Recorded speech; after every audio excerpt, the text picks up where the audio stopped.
Welcome back, students. Today we're going to take a look at degree 4 polynomials, which means that every single one of these are going to have x to the fourth power as their largest exponent on a variable.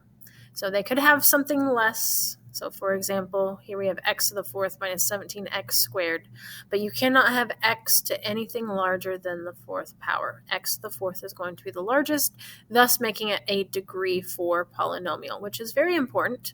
Not only does it tell us about the end behavior of the graph, it also tells us how many solutions we should have, how many roots we should have, and so on. So let's go back and review just a little bit. So when we have x to the first power, so right now I have it typed in as x, but if I want to type it in as x to the first power, we see that we have a line. What's important here is the fact that when we look at the graph, you have both sides. One side goes down, one side goes up. That was similar to cubics, which is also an odd degree polynomial where one side goes down, the other side goes up. So remember, if you have an odd exponent, an odd degree polynomial, the arms go in opposite directions. Versus when you have an even exponent, such as the quadratic, the parabola that we've studied before, you know that they go in the same direction. So they're either both going to go up, or if you have a negative leading coefficient, they both go down. What we're going to focus on today are degree 4. So if we look at the most basic, x to the fourth power, that's where, just like x squared, the arms end in the same direction. So if you have a leading coefficient that's positive, they go up. And if you have a leading coefficient that is negative, then they go down. Now, we can make the graph a little more exciting if we start putting in other terms.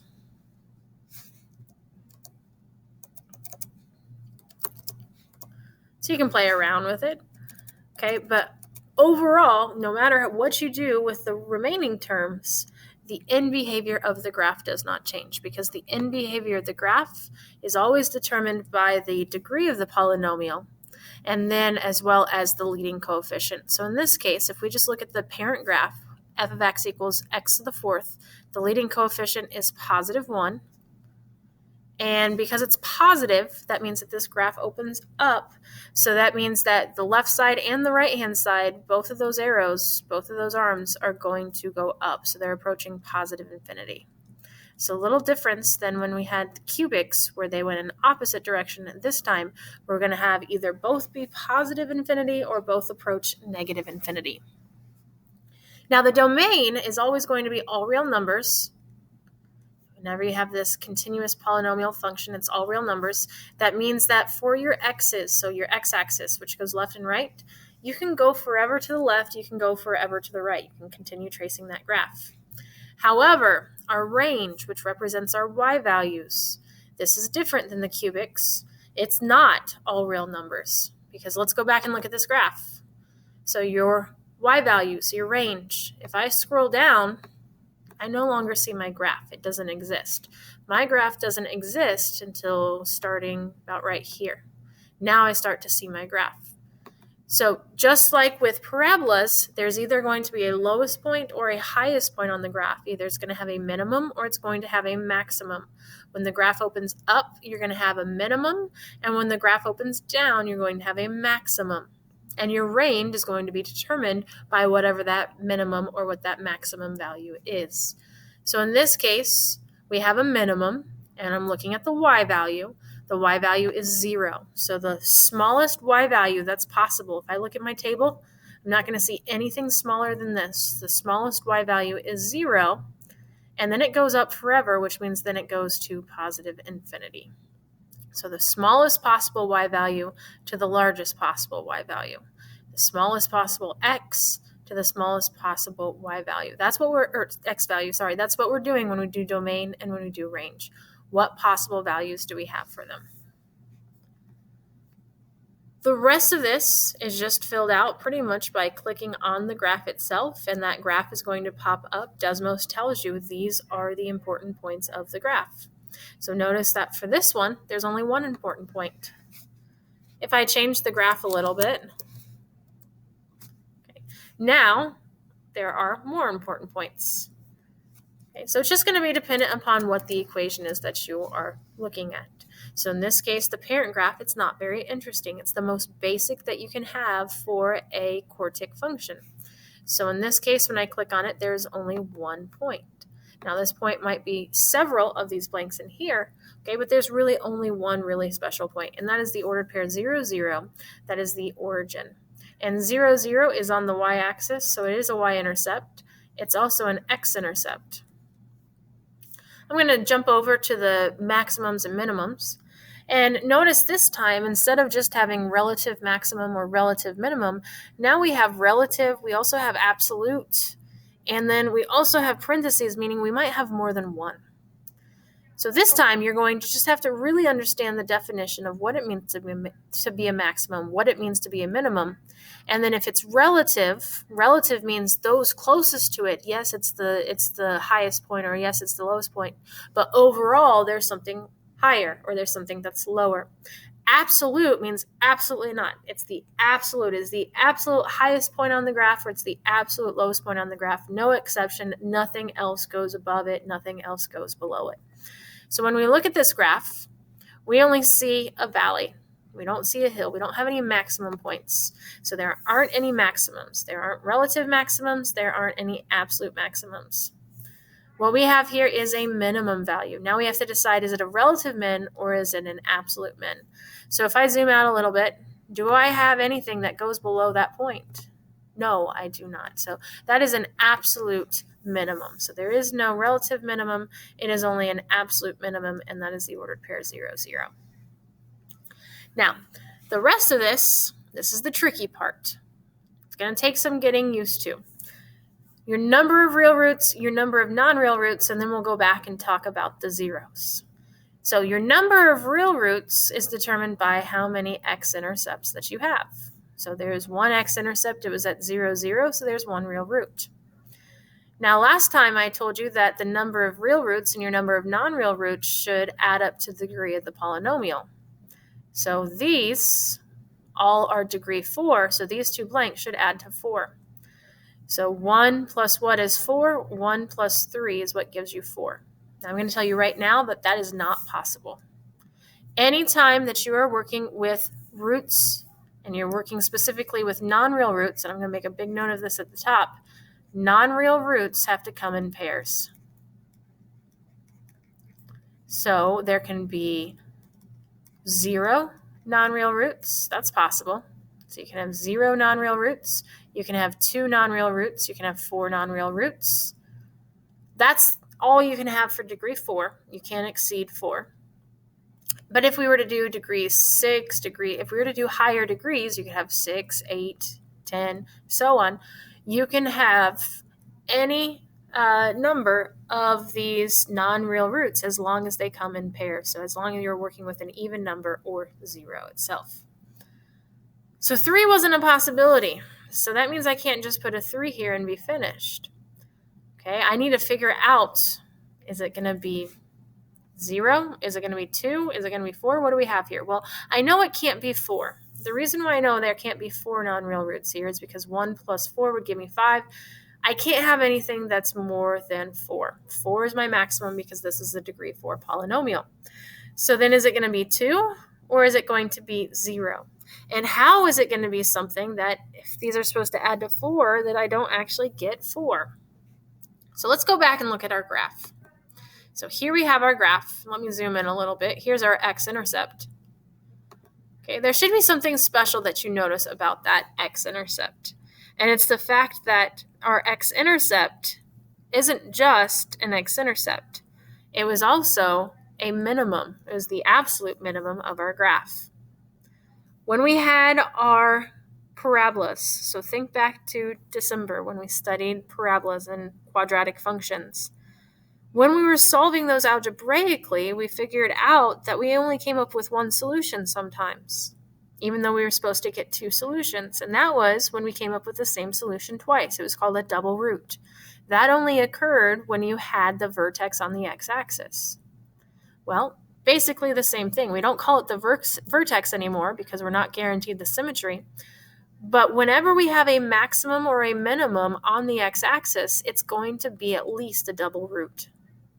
So what I mean by that, it's going to be at least that answer that you get algebraically, it's going to be that answer at least 2 times. Now, it might appear more than 2 times, but it's guaranteed to be at least a double root whenever you have a maximum or a minimum on the x-axis.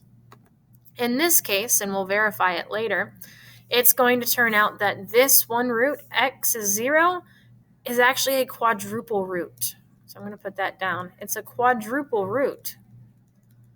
So really, even though there's only one unique real root, it counts as 4, which means 4 plus 0 is what adds to 4, and now it satisfies that equation. So because it's a quadruple root, there's only one unique real root, and it's at 0, but it counts 4 times because it's going to be a quadruple root. And we're going to see that later when we look at an example when we start finding some non-real roots and using synthetic division. All right, so we'll kind of come back to this concept here at the end of this video. So if you want to skip ahead to that, you can. Your real roots and your non-real roots, whatever those values are the zeros of the polynomial. They're what, if you plug in for your independent variable x, you get out 0 in return. So if I take 0 and raise it to the 4th power, I still get 0. So my solution is 0. That's actually the only solution that I have for this one. The only other thing that we need to do for questions 1, 2, 3, and 4, there is a table of values if you'd like to plot the points or state the points that you are graphing over here in your graph. But since Desmos has a nice table for you, I'm not going to make you replicate it. The only thing that you need to do is to then plot all of these points and then any other points that would be helpful in getting the general shape of your graph. So go to your graph, convert it to a table, and I believe I'll be able to plot all of these points. I don't think I need to change my scale. If I remember correctly, there are 16 lines here, so I should be able, I think I have enough room. I'm not exactly sure how many there are, but I do believe that I have enough room to graph them all. So rather than changing my scale, which we try to avoid if possible, I'm going to draw in my x-axis at the very bottom, and then my y-axis doesn't need to change. I'm just going to put it somewhere towards the center. And then I'm going to go through and I'm going to plot these points. So 0, 0 is the only point that absolutely has to be there because that is the point of interest. It's not just a y-intercept or an x-intercept. It's also the absolute minimum. So it's a very important point. And then any other points that I can. So at -1, 1, and at 1, 1, I counted this out before. At -2, we're up at +16, and +2, we're at +16. So plot any points that you can, and then this is just getting us our basic shape. Do the best that you can, and then make sure you draw that arrow, because we already said which way the arrow was going to go when we described the end behavior. So both arrows are going up, which is reinforcing the fact that we put f of x approaches positive infinity over here. So that's what you're going to be doing on numbers 1, 2, 3, and 4. You shouldn't be getting any non-real roots for those. But then starting with question 5, 6, and 7, you are going to have non-real roots. So I'm actually going to do question number 7 with you, just because it's a little bit different than 5, 6, and 8. 5 and 6, I think you'll be able to handle on your own. 8, I even made a note.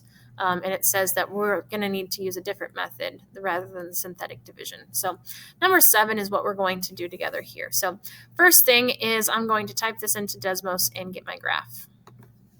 So here is my graph. I knew ahead of time before I typed it in that this graph was going to have this end behavior. Both arms are going up because the leading coefficient was +1. And that means that, well, because it's degree 4, they have to go in the same direction. But because the leading coefficient was positive, it means that they approach positive infinity. I also knew ahead of time that the graph was going to be continuous. I could trace this graph as far left as far right as possible. However, everything else I need to get from the graph. So looking back at the graph, here is my graph. If I zoom out, okay, nothing exists down below here. So that means that once again, I have an absolute minimum point, and that absolute minimum point is at -1, 0. So I'm going to go ahead and put that. So this absolute minimum is going to help determine my range because it's a minimum, my smaller value, minimum smaller values go on the left. The y value of that is 0, and then it goes up forever, so it goes to positive infinity. My y-intercept I'll also get from the graph by just clicking on it from Desmos. That is at 0, 1. And the x-intercept is at negative 1, 0. Once again, there is only one x-intercept, so that's going to tell me that there is only one real root. I'm going to come back to that in just a second. Relative max, relative mins. I don't see any hills. This was the only valley that I saw. So there are any relative max or absolute max or relative mins. So now let's get back to this pretty challenging concept of thinking about real roots and non-real roots. So together we know that there should be 4 because this is a degree 4 polynomial. Once again, 1 plus 3 gives me 4, but that's not possible. So this is either going to be 0, making this be a quadruple root, or it's going to be 2, and that means that this would have to be a double root. Okay, because if it's quadruple, it means it's 4, and 4 plus 0 is what gives me 4. If it's just a double root, that means it's 2, and 2 plus 2 is what gives me 4. So I'm going to need to figure out which case this is. I'm not sure yet. So I'm going to start investigating. What we're going to do is we're going to figure out if there are any non-real roots by finding what they actually are. The way that we do that is by using synthetic division. So we'll only look at the numbers of the polynomial. So the coefficient of x to the fourth is 1, x to the third is 2, the coefficient of x squared is 2, the coefficient of the linear term is just 2, and then the constant is 1. Remember, use placeholders of 0 in case any of those terms are missing. What we're going to use as our divisor is our x-intercept. So our x-intercept, our real root. We know we have at least one of them. It might be used more than once. We're going to find out. So we're going to use negative 1 and go through synthetic division. So we bring down the leading coefficient and then we multiply. Negative 1 times 1, which gives us negative 1. 2 minus 1 is 1. Negative 1 times 1 is negative 1. 2 minus 1 is 1. Negative 1 times 1 is negative 1. 2 minus 1 is 1. And negative 1 times 1 is negative 1. But 1 minus 1, it's a little different this time. 1 minus 1 is 0. So hopefully you remember that this is a very good sign that we're on the right track because we got a remainder of 0, which verifies that we have our correct divisor, which we knew it had to be a divisor since we knew it's a solution because it's an x-intercept. So this remainder just verifies that we're on the right track. What we have left is going to give us our new polynomial. So off to the side, I'm going to write what this is. So if we have these numbers, these become the numbers of our equation. This is our x to the third, and then positive x squared. And the reason I'm putting plus signs because 1, that's implied to be positive. This is x to the first, and then the constant. This is a cubic function. We do not have a method that is guaranteed to solve a cubic function every time. So I'm kind of in limbo here. I can't do anything with this. So what I need to do is instead of just using synthetic division once like we did with cubics, is we're going to have to use synthetic division twice because we need to go from a degree 4 polynomial down to a degree 2 polynomial. So to go from 4 to 2, that means you have to take away 2. So that means we're going to use synthetic division twice. I already have my synthetic division set up right here. Okay, now I'm going to use 1, 1, 1, 1 as my numbers that I did right here. And now I'm going to use my next divisor. So if I had a second x-intercept, I would now use that one. Okay, so had my second x-intercept been 3, I now would have put 3 right here and gone about this. But I don't have a second x-intercept, not in this example. And so what that means is, since I know it's at least a double root because it's a minimum on the x-axis, I'm going to use negative 1 again. So negative 1, I know it's going to be another solution. I just don't know how many times it's going to be a solution. So right now, I'm going to use synthetic division. I bring down the 1. Negative 1 times 1 is negative 1. 1 minus 1 is 0. Negative 1 times 0 is 0. 1 plus 0 is 1. Negative 1 times 1 is negative 1. 1 minus 1 is 0. So once again, we get a remainder of 0, which means that we're still on the right track. So what we have here is the quadratic equation x squared, or I can put the 1 in front if I want to, plus 0x, and then plus 1. The last number always represents the constant, and then the linear, and then the quadratic, and so on. Okay, and so since we only had 3, that meant that this is a quadratic. We can solve this. We have an a of 1, we have a b of 0, we have a constant of 1.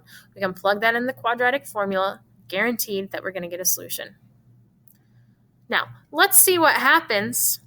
Okay, so I know that I at least have a double root. Let's see what happens to see if this is going to be a quadruple root.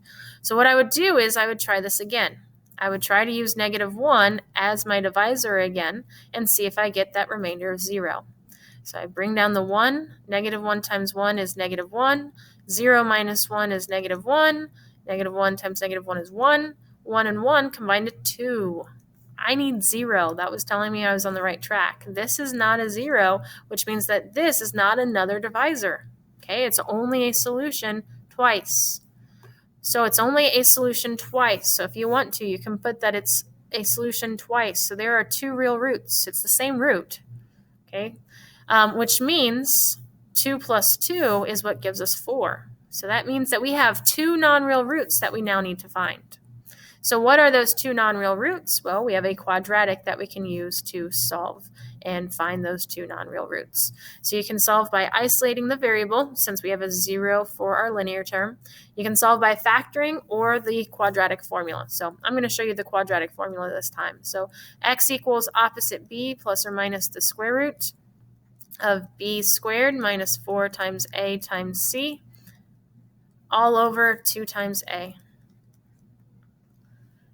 And that's going to give me x equals 0 plus or minus the square root of 0 minus 4, which is giving me -4, all over 2. So this is going to give me 0, or x equals 0 plus or minus is just the same thing as plus or minus. I can break this down to be the square root of -1 times the square root of 4, all over 2, which is square root of 4 is 2. Square root of -1 is I, all over 2. Don't forget the plus or minus out in front. We're getting our 2 non-real roots because they have to come in pairs. One of them's a plus, one of them's minus. When I simplify this, 2 divided by 2 is just 1. So this is going to give me positive or negative I. So that's going to give me these zeros. I know I already have -1 is a 0. Technically, it counts twice, but we don't write it twice when we write it in a solution set. And then we have positive I and we have negative I as our remaining zeros. So 1, 2, 3 that we write down because there are 3 unique ones. But since this is a double root, it counts twice. So 1, 2, 3, 4, 4 total zeros, and which is perfect because it's a degree 4 polynomial. All right, so let's go back and do x to the 4th. So I'm just using some workspace here.